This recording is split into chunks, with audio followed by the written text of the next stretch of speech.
In today's show, I'm reacting to the hot takes that you have. I don't think I've done a show like this before. We might as well do it right now, Warnie. Not Warnie, Michael Bolton. That's how off-kilter I am. Thanks, Josh. It's Michael Bolton here, and it's time for another episode of the Locked On Fantasy Basketball Podcast. Let's get to it. Let's get to it, indeed. You are Locked On Fantasy Basketball, your daily fantasy basketball podcast, part of the Locked On Podcast Network.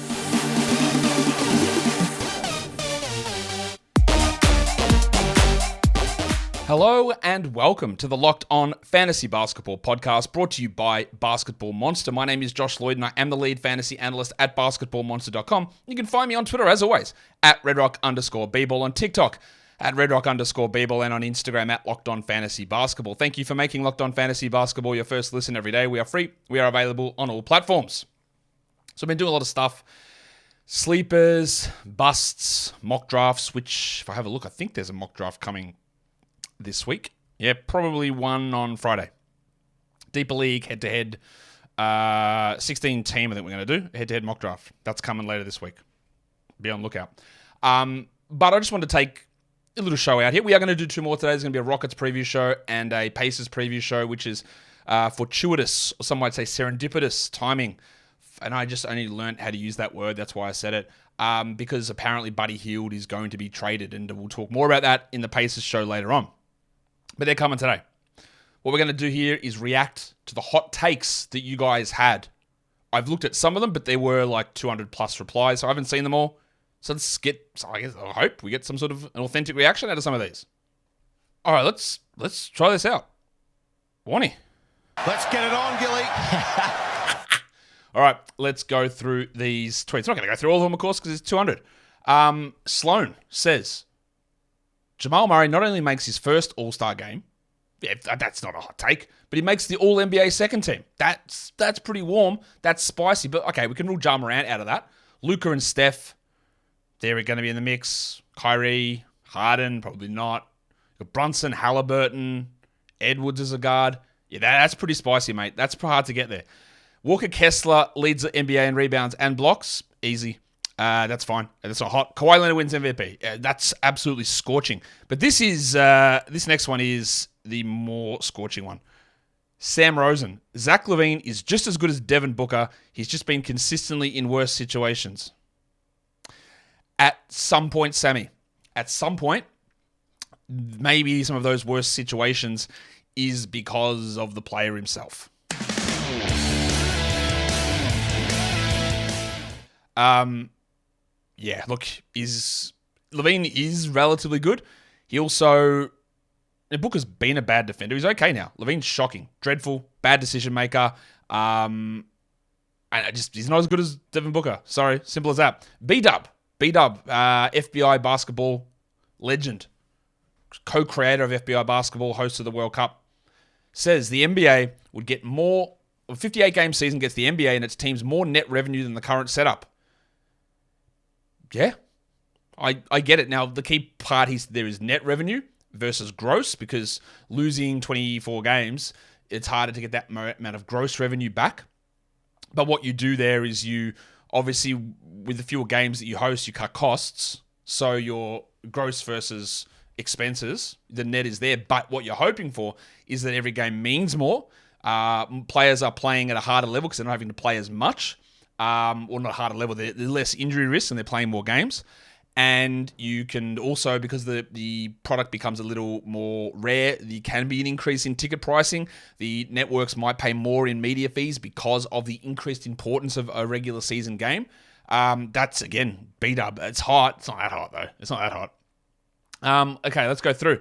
Mart Blas Angelo says, Delon Wright is going to have top 100 per game value. I hope you're taking the piss, my guy, because that is the scorchingest take of all time. But he was top 100 last season, Josh. Okay. Jordan, who's a big Raptors legend, says Otto Porter will start in at least 20 games for the Raptors. That is great. What? Okay. Otto Porter played like 3 games last season. So, 20 games, yeah, mate. Will he even play 20 games? He probably will. But their bench has Jalen McDaniels, Thad Young, Boucher, Achua, even though they do play slightly different positions. Probably, you got Siakam and Anunoby who probably need to miss, but I would guess if one of those guys misses, then either Schroeder or Trent or Dick move into the starting lineup. I could barely recognize my own dick. Yeah, that's pretty rough, mate. I don't think we're going to get to that one. Mark C says, is Mark Williams better than Jalen Duren hot enough, both this year and career? It's pretty hot. This season, I get it. I think Mark Williams can do it. Career, yeah, I don't really see that. Mitch, I know you're big on the koala Evan Mobley. Mitch Casey this is. Says, Mitch, Evan Mobley's going to have a top 15 season. 20 points, 10 rebounds, 4 assists, 1.8 blocks. That's not that different to what he was last season. Didn't he average 18.5 points, over 10 rebounds, almost 2 blocks anyway? That's not top 15 though, Mitchie. Is it? Now I need to check. That's not... Okay, let's get into this, Mitch, because I know you're big on Evan Mobley. I am too. As a general player, I'm not sure he's got the overall fantasy numbers to get to where he needs to be for this upcoming season. But Mobley last season, he averaged 16. I'm sorry, my bad. 16 and 9, 2.8 assists, 1.5 blocks. All right, so I was underselling him. 20 and 10, 4 assists, 1.8 blocks. I don't think it's quite top 15, but it's doable. Wow, FJ Bourne. Grant Williams will average 15 and 7 and also be considered for second team All-D. Is that hot? Second team All-D probably is relatively hot. 15 and 7? Maybe. I don't know. Let's have a look. Tyler Hero will have a higher fantasy rank 9 cat than Zach LaVine. Is that hot? No, I don't think so. Obviously, the complications there around the trade. There's scope for him to for Hero to improve from where he was last season in just a slightly larger usage role. But he did have a big usage role last season. I guess it would come from more assists. So maybe it's a little bit hot. Karan, this is crazy. Zion's going to finish top 25 per game ACAT. Unless you're looking at -1s or punts or that sort of stuff, that's really tough to get there, Karan. I don't see how he's top 25. Nudie Gobert. Paul Reed will finish as a top 70 player this season. Maybe. Now, to be fair to Nudie here, this was before the Kelly Oubre signing, which they don't play the same position, but it puts a lot of complication to that rotation. I can't wait for Sixers fans to realize how bad Kelly Oubre is as a player. It's going to be sick. Royal Baseball. Come on, man. Josh Giddey is the best player in his draft class. Now, his draft class consists of the Rookie of the Year, Scotty Barnes. Josh Giddey is better than Scotty Barnes. The Koala, Evan Mobley. Cade Cunningham. Jalen Green. Best player in his draft class? Yeah, almost definitely not. Ollie says that Şengün will become a dominant force this season. It's a delicate dance in just 17 steps. Yeah, I don't know about that. I like Şengün a lot. I don't know about that. But I'm looking at this. This question underneath it. Clay J says, Javon Carter returns top 70 value. I said 100 earlier, but I made it hot. Top 70, that is crazy. He's going to need 35 minutes. He's got 14 points, 7 assists, 2 steals, 50% shooting, 2.53. Maybe. Yeah, I don't know. That's pretty crazy. Nay D says, despite a reduction in playing time, Chris Paul will deliver 4th round per game value due to an increase in efficiency. That doesn't always work the way you think it works. We always seem to think that, well, he'll be in an easier situation. Is he, though? Like, he played on a Suns team who was really, really good last season, and that his efficiency dropped off. And I'd say that's not to do with teammates or situation. It's more to do with age. And as a general rule, I'm just going to lean towards minutes versus efficiency. 4th round seems crazy. Fabio O'Sullivan. Ben Simmons will play for Australia at the Paris Olympics. Now that is a hot take. Although Ben is claiming that he's going to play, whether the Australian team wants him to play or not, remains to be seen. Today's episode is brought to you by Jace Case. The Jace Case provides 5 life-saving antibiotics for emergency use. All it takes to get a Jace Case is you fill out a simple online form, you have a chat to their board-certified physicians, doctors.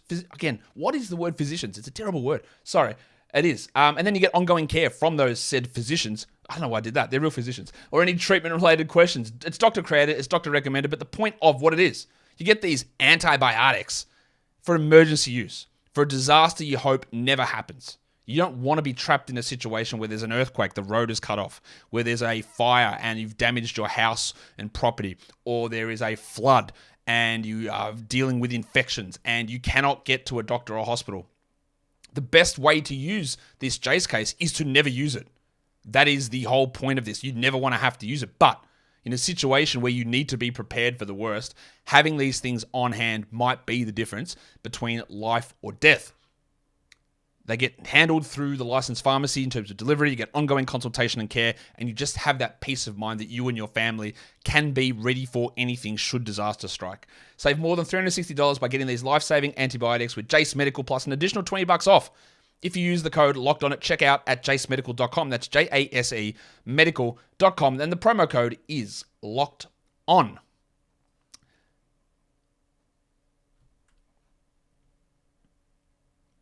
What else we got going on over here? Not Octopus says RJ Barrett will be a top 75 fantasy player this season. In a points league? Yeah, that is true. I think that will, or it's close enough to true. In a category league, there's no chance. Arnold Cadena? The Wizards will be the Jazz of last season. And what he means by that, sorry to put words into your mouth, Arnold, is we thought that the Jazz would be trash and they were very, very good early on. The difference there is that the Jazz have a very good coach and the Wizards do not. So there is a problem with that. The Jazz also had very competent big men and the Wizards really do not. That's somewhat of a concern. The Wizards, though, aren't as bad as it seems. They traded Beal and Porzingis. They're bottoming out. Yeah, but they also, for all of his foibles and his lack of MVP trophies, Kyle Kuzma is still useful. Jordan Poole is still useful. Tyus Jones is still useful. Denny Avdija's a very good defender. Daniel Gafford's a strong rim protector. They're not a very good team at all. But they're not dreadful. They're not absolutely horrendous. They've got ways to score. They've got some defensive players. The mix of guys is actually okay in terms of how they fit together. It's not a mismatched roster where there's 7 centers, including 2 left-handed former number 2 overall picks. It's not a roster like that. Yes, they do lack a bit of big man depth, but it is an okay constructed roster. What about old mate Nils here? Says Giannis will play for OKC within 2 years.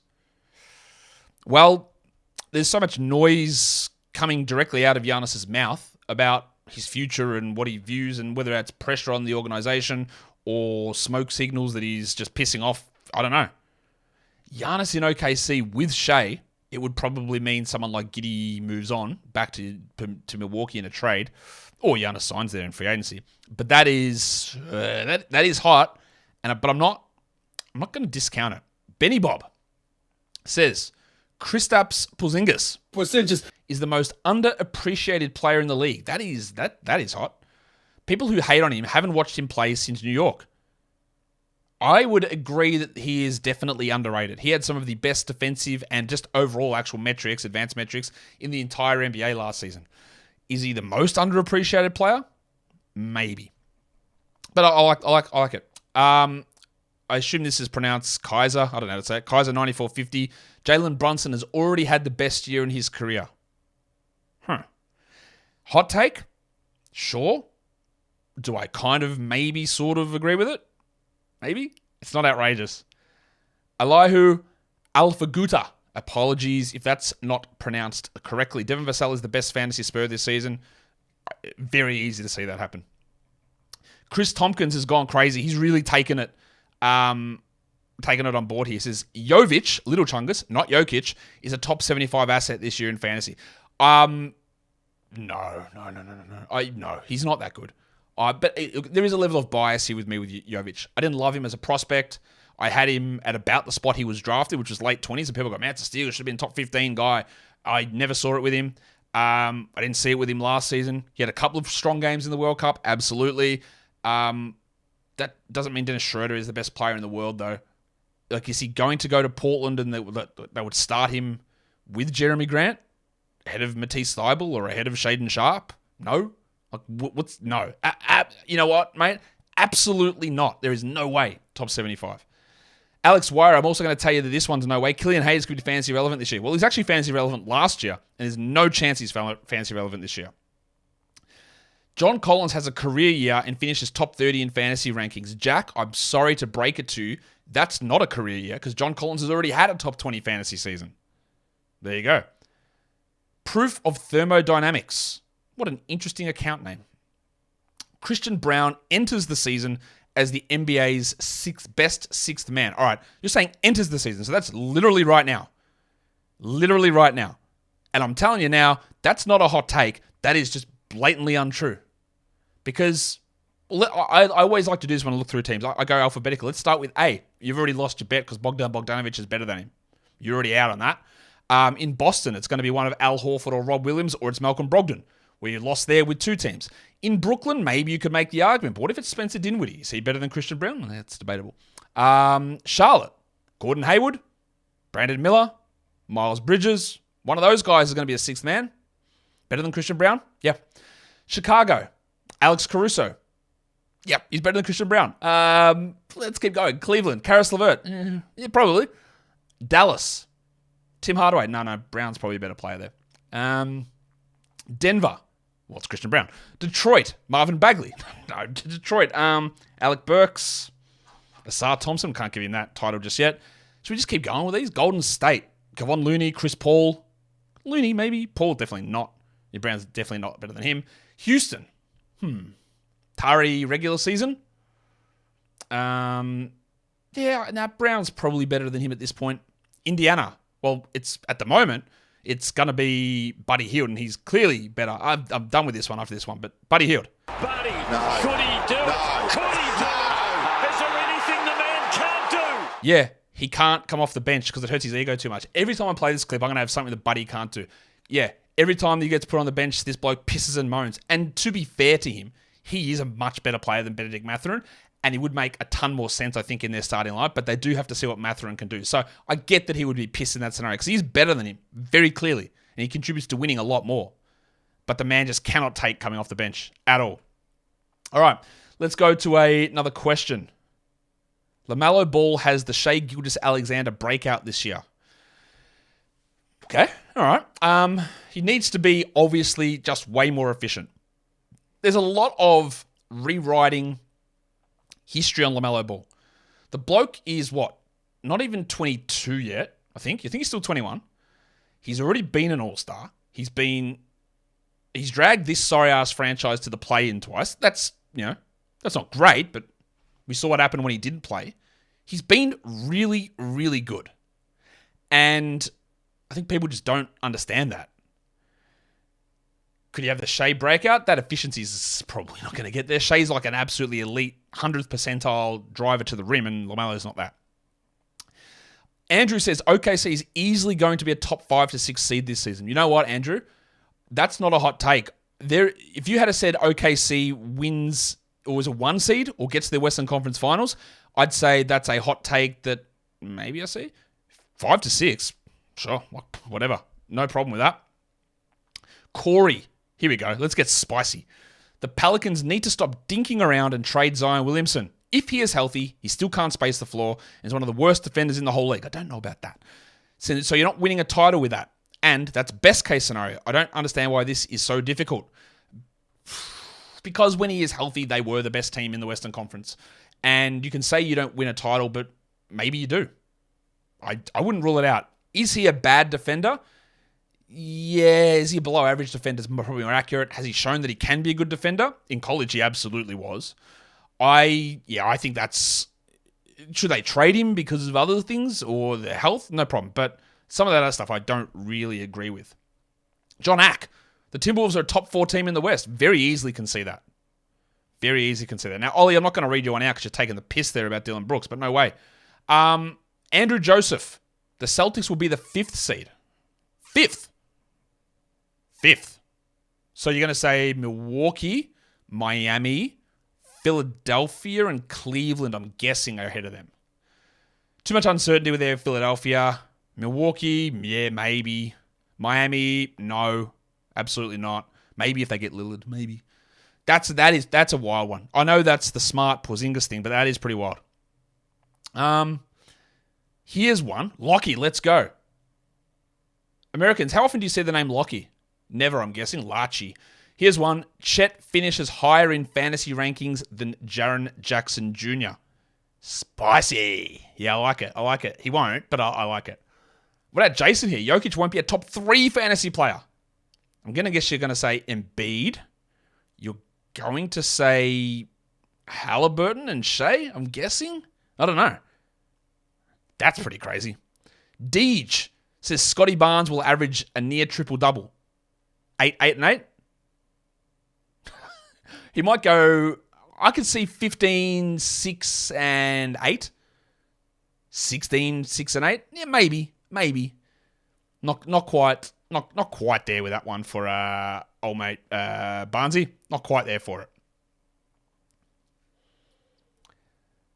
Today's episode is also brought to you by FanDuel Sportsbook. Snap into action this NFL season with FanDuel, America's #1 sportsbook. Right now, new customers get $200 in bonus bets guaranteed when you place a $5 bet. That's $200 in bonus bets, win or lose. If you've been thinking about joining FanDuel, there's never been a better time because this is a great bonus bet offer. And at this point, the Miami Dolphins remain undefeated. So, Super Bowl odds, go with the Dolphins. MVP, it's Tua Tagovailoa. Can anyone that's not a quarterback win the MVP ever? Or translate that to the Heisman in college football? Seems pretty dumb. And this, side note, sorry FanDuel, we're talking FanDuel. Let me say FanDuel 3 more times. FanDuel. It's crazy to me that quarterback is considered the most important individual position in all of American sports, yet in fantasy football, it just doesn't matter. Who cares? Don't worry about getting a quarterback early. We take the most undervalued position as the most valuable one in running back. And I'm all about trying to make things better in all fantasy sports. That's something that probably needs to change, yeah? Anyway, back to FanDuel. Spreads, player props, over-unders, totals, it's all there. FanDuel.com/lockedon. Kick off the NFL season. FanDuel is an official partner of the NFL. And don't forget to gamble responsibly.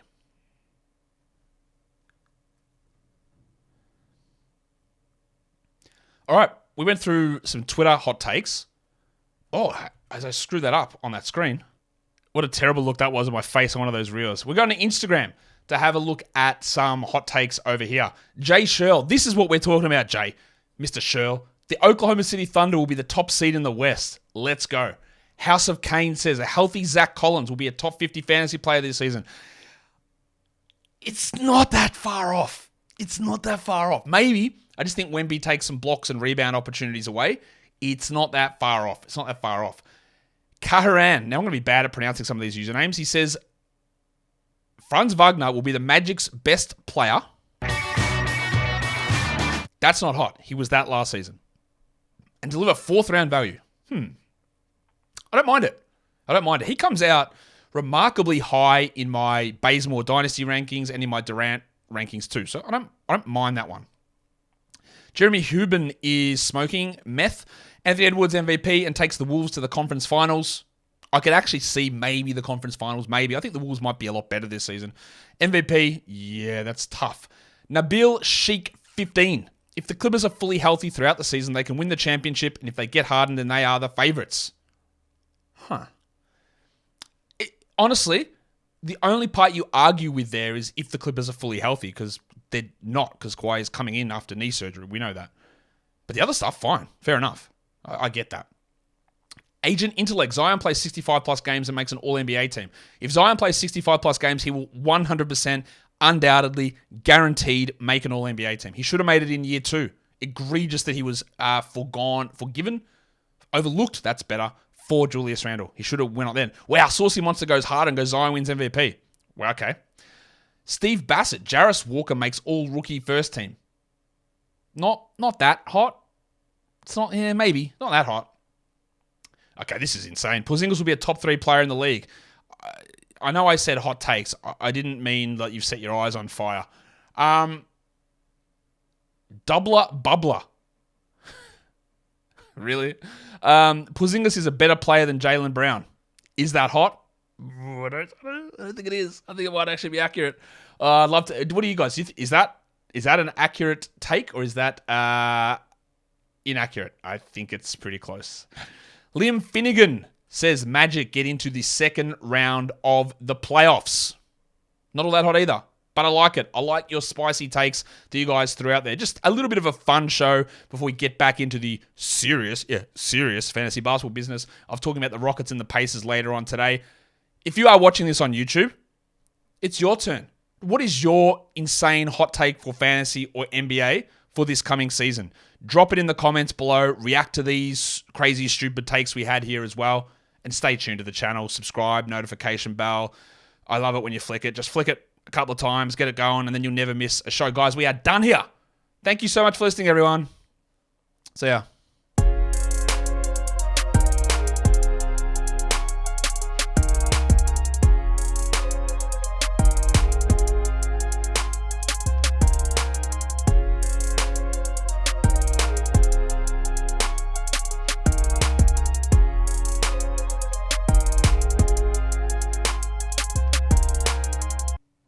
It's Leviosa, not Leviosa.